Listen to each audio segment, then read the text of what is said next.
মতো তাকিয়ে আছে।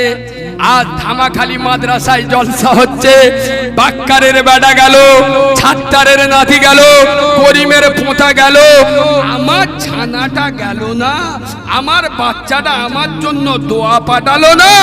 মা কবর থেকে চাতক পাখির মতো তাকিয়ে আছে, আর এ মুসলমানের ছানা, এ মুসলমানের বাচ্চা বাড়িতে বসে কুটুম্বিতে করতে।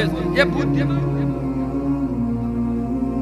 যে বাপ সারা জীবন খেটে ভবিষ্যৎ করে গেল, সেই বাপ কবরতে দেখিয়ে হয়েছে, আর এ মাল মেয়েদের পিছনে নাম্বার লিখে রেডি।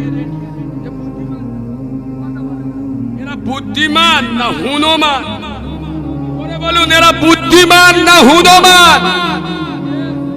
এইবার আপনারা বলুন, যারা জলসায় ঘুরছে ওরা বুদ্ধিমান, আর আপনারা যারা এখানে এসে বসেছেন তাহলে আপনারা কি?